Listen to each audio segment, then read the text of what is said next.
السلام علیکم ورحمۃ اللہ وبرکاتہ۔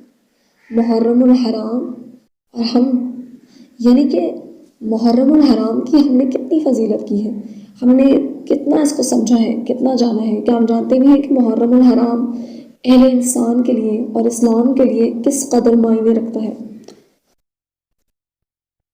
تاریخ سے ہمیں معلوم ہوتا ہے حضرت موسیٰ علیہ السلام اور ان کی قوم کو، جس کی تعداد 6 لاکھ تھی، اس متبرک مہینے کی 10ویں تاریخ کو فرعون لعین کے غلامی سے نجات ملی تھی، اور فرعون اس کے لاکھوں فوج دریائے مصر میں اسی روز غرق کر کے صفحہ ہستی سے مٹا دی گئی تھی۔ حضرت موسیٰ علیہ السلام نے اس روز شکریہ کے طور پر روزہ بھی رکھا تھا، اور حضور صلی اللہ علیہ وسلم نے فرمایا ہم بھی حضرت موسیٰ علیہ السلام کے اقتداء میں روزے رکھیں گے۔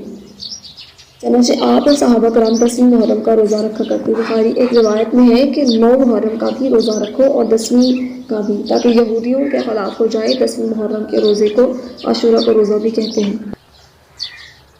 اس واقعے کو تھوڑا گہرائی سے جان لیتے ہیں، اس کا تجزیہ کرتے ہیں کہ حضرت موسیٰ علیہ السلام کس طرح بنی اسرائیل کو اپنی آرام گاہوں سے نکال کر اس سمندر کے قریب لائے، اور کس طرح فرعونی ان کے پیچھے لگے اور کس طرح وہ غرق ہوئے۔ ذرا ہم تصور کریں کہ حضرت موسیٰ علیہ السلام کو اپنی روح پر کتنے زخم کھانے پڑے ہوں گے جب وہ محکوم بنی اسرائیل کو اللہ کے پیغام کی خاطر اپنی آرام گاہوں سے نکال کر اس سمندر کے قریب لائے ہوں گے۔ ظاہر ہے اس میں بہت سے جتن کرنے پڑے ہوں گے، بہت سی تکلیفیں اٹھانی پڑی ہوں گی، اپنی روح پر نہ جانے کتنے زخم کھانے پڑے ہوں گے۔ کہ اپنے آپ کو، اپنے نفس کو، اپنی عزت نفس کو، ہر چیز کو مارنا پڑا ہوگا، کیونکہ بنی اسرائیل کی قوم جو بعد میں چل کر بھی ایسی تھی، پہلے کس طرح کی ہوگی ہم اس کا شاید تصور بھی نہیں کر سکتے۔ کتنی باتیں کہی ہوگی، جیسے کہ کچھ باتیں ہمیں ویسے بھی ملتی بھی ہیں۔ جب سمندر کے قریب انہوں نے کہا تھا کہ اے موسیٰ، میرے خیال میں اسی طرح کے کچھ الفاظ ہوتے ہیں کہ تم نے تو ہمیں مروا دیا، اب تو ہم گئے، اب تو ہم مر گئے، اور بہت ساری ایسی باتیں۔ جب کپتی ان کے پیچھے لگے، جب مصری فرعونی ان کے پیچھے لگی، تو یہ ایک تاریخ کا بہت اہم باب ہے، بلکہ اسلام کا بھی ایک بہت اہم باب ہے۔ تو آپ دیکھیں وجہ کیا تھی کہ حضرت موسیٰ علیہ السلام اپنی قوم کو وہاں سے نکال کر ایک ایسی جگہ آباد کرنا چاہتے تھے جہاں پر وہ آزاد ہوں، جہاں پر ان کی اولادیں آزادانہ گھومیں اور آزادانہ پروان چڑھیں۔ اس کی وجہ صرف اور صرف دعوت تھی، جس کے خاطر حضرت موسیٰ علیہ السلام نے اتنی قربانی دی۔ سب سے بڑی قربانی اپنی عزت نفس کی تھی۔ اور ظاہر ہے بہت ساری ایسی باتیں ہیں، بہت سارے ایسے معاملات ہیں جن کو ہم تصور بھی نہیں کر سکتے، کیونکہ آگے جو کربلا کا واقعہ پیش آیا ہے اسی ماہ مبارک میں، وہ بھی تاریخ کا اور اسلام کا بہت اہم باب ہے۔ اگر ہم تھوڑا سا واقعہ کربلا کو اپنے ذہن میں ریوائز کر لیں، اس کو یاد کر لیں، تو ہمیں حضرت موسیٰ علیہ السلام کے واقعے میں اور موقع کربلا میں بہت سی مشابہت نظر آتی ہے، بلکہ یہ کہیں کہ 2 چیزیں تو بالکل مشترک ہیں جن میں دعوت اور قربانی سر فہرست ہے۔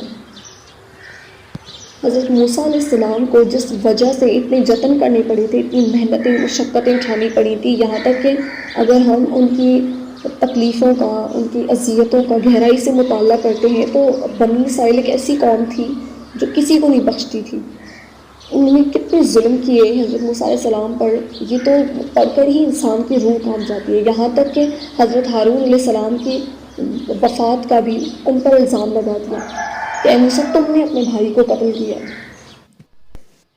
اس کے بعد ہم اگر مزید دیکھیں حضرت حسین رضی اللہ تعالیٰ عنہ کے واقعے میں، کہ واقعہ کربلا میں، تو تب بھی ہمیں اتنی ہی تکلیفیں نظر آتی ہیں، بلکہ اس سے کئی بڑھ کر تکلیفیں نظر آتی ہیں۔ دعوت اور قربانی یہ 2 ایسی چیزیں ہیں کہ جو مسلمان کے لیے بے حد معنی رکھتی ہیں۔ آپ سوچیں، دعوت کی خاطر اتنی بڑی قربانی حضرت موسیٰ علیہ السلام نے دی، اور اس کے بعد حضرت حسین رضی اللہ تعالیٰ عنہ نے، اور اس کے علاوہ بھی بہت سی قربانیاں دی گئی۔ بلکہ ہم ان چیزوں کا گہرائی سے مطالعہ کرتے ہیں تو ہمیں اندازہ ہوتا ہے کہ کتنے لوگ فقط اور فقط اسی وجہ سے، فقط اور فقط اس نظام کو قائم کرنے کے لیے، ایک صحیح نظام کو قائم کرنے کے لیے شہید ہو گئے، قربان ہو گئے. کیونکہ قربانی دیے بغیر انسان جو ہے، مسلمان جو ہے، کبھی بھی کامل نہیں ہو سکتا. اللہ تعالیٰ نے قرآن میں کیا فرمایا کہ حضرت ابراہیم علیہ السلام کو فرمایا کہ میں تمہیں پیشوا بنانے والا ہوں. لیکن اس سے پہلے کیا کہا کہ ان آزمائشوں کے باعث جن میں وہ کامیاب ہو گئی. اتنی آزمائشیں حضرت ابراہیم علیہ السلام کے بارے میں ہم سوچتے ہیں تو، اور اس کے علاوہ ہمیں ہر نبی کی زندگی میں یہ قربانیاں نظر آتی ہیں. یعنی کہ قربانی ایسی چیز ہے جس کے بغیر دعوت مکمل نہیں ہو سکتی. یہ کہہ لیں کہ حضرت موسیٰ علیہ السلام کا معرکہ پہلا معرکہ تھا، اور حضرت حسین علیہ السلام یا حضرت حسین رضی اللہ تعالیٰ عنہ کا معرکہ آخری معرکہ کہہ لیں، بلکہ یہ کہہ لیں کہ یہ معرکہ ہمیشہ جاری ہے. لیکن بہرحال نبی اور ان کی آل میں سے یہ آخری معرکہ تھا. اگر دعوت صرف نفلی عبادت ہوتی تو کبھی بھی سورہ عصر میں شرط نمبر 3 حق کی تلقین نہ ہوتی، اور کبھی بھی حضرت موسیٰ علیہ السلام اپنی قوم کو اس طرح بے یار و مددگار نہیں لے آتے. سمندر کے قریب جہاں پر پتیوں کا اتنا بڑا خطرہ، یعنی کہ اگر تصور کریں، اگر ان کے پاس اللہ تعالیٰ کا سہارا نہیں ہوتا، اگر اللہ تعالیٰ کا یقین نہیں ہوتا، اگر ان کا توکل نہیں ہوتا تو کیا ہوتا؟ نہ سمندر پھٹتا، نہ وہاں سے بنی اسرائیل گزر کر پار ہوتے، نہ فرعون غرق ہوتا، بلکہ وہی ظلم جاری رہتا اور ہمیشہ جاری رہتا. اور اس کے بعد کبھی بھی واقعہ کربلا یا مرکہ کربلا پیش نہ آتا. یہ بہت بڑا واقعہ ہے، یہ ہمارے لیے سبق آموز واقعہ ہے، بلکہ یہی ایک بہت بڑا سبق ہے جو ہمیں سیکھنے کی ضرورت ہے. لیکن اگر ہم اپنی حالت پر غور کرتے ہیں، اپنی حالت دیکھتے ہیں، تو ہمیں بالکل اس کے برعکس چیز نظر آتی ہے. ہماری لڑائیاں، ہمارے جھگڑے فقط اور فقط فقہ پر ہوتے ہیں، فقط فقہ پر ہوتے ہیں. اب اس کی وجہ کیا ہے؟ اس کو مولانا وحید الدین خان صاحب نے بہت ہی زبردست انداز میں بیان کیا ہے، جس کو جان لیں تو ہمیں تھوڑا اندازہ ہوتا ہے کہ ہماری اس حالت کی وجہ کیا ہے، ہم اس قدر پست کیوں ہو گئے ہیں. جب نبی کریم صلی اللہ علیہ وسلم اور اتنے سارے نبیوں نے اور ان کے آل نے اتنی قربانیاں دیں، یعنی کہ آپ صلی اللہ علیہ وسلم کے اہل بیت نے اتنی بڑی قربانی دی، اس کے علاوہ آپ کے صحابہ نے اتنی بڑی قربانیاں دی، تو اس کی وجہ تو ظاہر ہے دعوت تھی اور قربانی اللہ تعالیٰ کی نظر میں مقرب بننے کے لیے. لیکن ہماری وجہ کیا ہے کہ ہم اس قدر پست پڑ گئے ہیں، ہم اس قدر پیچھے رہ گئے ہیں اپنی قربانی میں، دعوت میں. مولانا وحید الدین خان صاحب فرماتے ہیں ترکی میں مسلمانوں کی اکثریت ہے. یاد رہے یہ رسالہ ہے جو کتاب کی صورت میں شائع ہوا ہے، اورا کے تاریخ سے ہمیں ملتا ہے، دعوت سے غفلت. ترکی میں مسلمانوں کی اکثریت ہے، وہاں قابل لحاظ تعداد عیسائیوں کی بھی ہے. ترکی کے سلطان سلیم نے ایک بار ارادہ کیا کہ ترکی کے تمام غیر مسلم باشندوں کو اسلام قبول کرنے کا حکم دے دے. جو لوگ اسلام قبول کر لیں وہ ترکی میں رہیں، اور جو لوگ اسلام قبول نہ کریں ان کو ملک سے نکال دیا جائے. اس وقت ترکی کے ایک عالم مفتی جمال سامنے آئے، انہوں نے بادشاہ سے صاف لفظوں میں کہا کہ تمہارے لیے ایسا کرنا جائز نہیں، لا يحزنك ذلك. امیر شکیب ارسلان لکھتے ہیں کہ اگر سلطان سلیم کا ارادہ پورا ہو جاتا تو آج ترکی میں عیسائیوں کا وجود نہ ہوتا، مگر مفتی جمال نے اس قوت کے ساتھ اس مسئلے کو پیش کیا اور اس کے حق میں ایسی دلیلیں دی کہ سلطان سلیم کا عزم اس کے بعد ٹھنڈا ہو کر رہ گیا.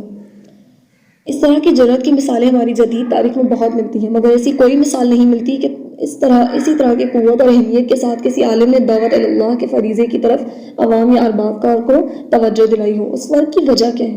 اس کی وجہ ہمارے علماء کے ذہن پر فقہی نقطہ نظر کا غلبہ ہے. ہمارا تعلیمی نظام علماء کے اندر جو مزاج بناتا ہے اس میں فقہی امور تو پوری شدت کے ساتھ ان کے ذہن پر چھا جاتے ہیں، مگر دعوتی امور ان کے ذہن کے خانہ میں جگہ نہیں پاتے. ہمارے موجودہ نظام تعلیم کی بنیاد فقہ ہے، نہ کہ دعوت پر. اس کا نصاب اور اس کا نظام تمام تر فقہی ضروریات اور مسائل کے اعتبار سے بنا ہے. دعوتی مسائل و ضروریات کی اس میں کوئی جگہ ہی نہیں. ایسی حالت میں یہی ممکن ہے کہ فقہی امور کے بارے میں لوگ بے حد حساس ہوں، مگر دعوتی امور کے بارے میں ان کے اندر حساسیت نہ پائی جائے.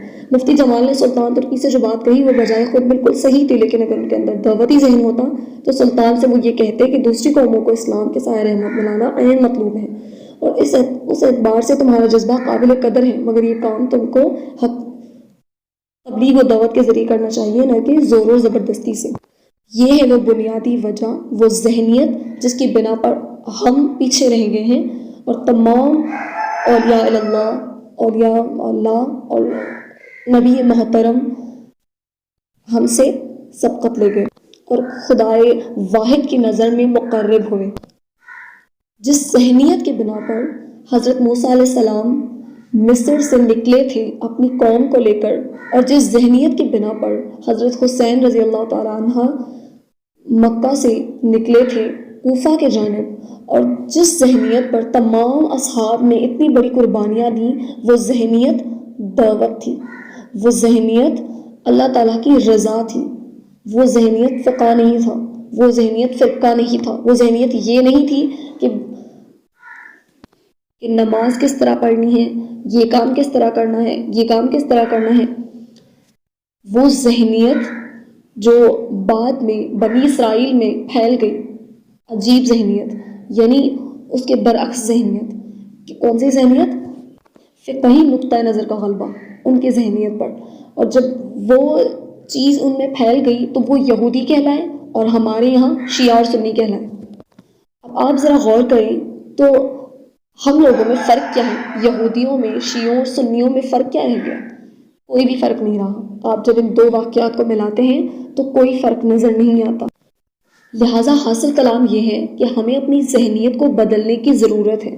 ہمیں حضرت موسیٰ اور حضرت حسین بلکہ تمام اصحاب اور نبی کریم محترم صلی اللہ علیہ وسلم کے راستے پر چلنے کی، بلکہ اپنے آپ کو اسی راستے پر کھینچ لانے کی ضرورت ہے۔ ہمارے اندر میں جو عمل کی کمی ہے وہ ہمارے ایمان پر فقہ کا زنگ ہے۔ اگر ہم یہ زنگ ہٹا دیں تو ہمیں یہ معلوم ہوتا ہے کہ ہمیں فقہ کو آگے لے کر نہیں چلنا ہے، ہمیں فرقے کو آگے لے کر نہیں چلنا ہے، بلکہ ہمیں دعوت کو آگے لے کر چلنا ہے۔ افسوس ہوتا ہے کچھ لوگ میں نے دیکھے ہیں بلکہ بڑے فخر سے کہہ رہے ہوتے ہیں، اب مجھے فخر ہے، میں فلاں فرقے سے تعلق رکھتا ہوں، میں دیوبند ہوں، میں بریلوی ہوں، میں شیعہ ہوں، میں سنی ہوں، وغیرہ وغیرہ۔ یعنی آپ سوچیں جس قوم کی یہ ذہنیت ہو، جس امت کی یہ ذہنیت ہو، وہ کیا بن سکتی ہے؟ یہود ثانی بن سکتی ہیں، اور کیا بن سکتی ہیں؟ اور ہم آج کل یہود ثانی بنے ہوئے ہیں۔ لہٰذا اپنا محاسبہ کیجئے، ہم سب اپنا محاسبہ کریں، ہم دیکھیں کہ ہمارے اندر میں کیا چیز پروان چل رہی ہے، ہماری ذہنیت کس قسم کی بن رہی ہے، اور جو ذہنیت بن رہی ہے وہ ہماری آنے والی نسلوں پر کیا اثر ڈالے گی۔ جب تک ہم اپنی ذہنیت کو نہیں بدلتے تب تک نہ ہم بدلیں گے نہ ہمارے حالات بدلیں گے، ہم وہی رہیں گے، ظلم وہی رہے گا، بلکہ یوں کہیں کہ ہم بھی صفحہ ہستی سے مٹا دیے جائیں گے، کیونکہ اللہ تعالیٰ کو تو اپنا وعدہ پورا کرنا ہے، چاہے کافروں کو یہ کتنا ہی ناپسند کیوں نہ ہو، اور چاہے اس کے لیے یہ قوم موزوں ہو یا نہ ہو، اللہ تعالیٰ کو تو اپنا کام کرنا ہے، وہ تو فرشتوں کے ذریعے سے بھی کر سکتے ہیں۔ لہٰذا ضرورت ہے تو ہمیں بدلنے کی ضرورت ہے تاکہ خسارے اور تباہی سے بچ جائیں۔ والسلام، جزاکم اللہ خیر۔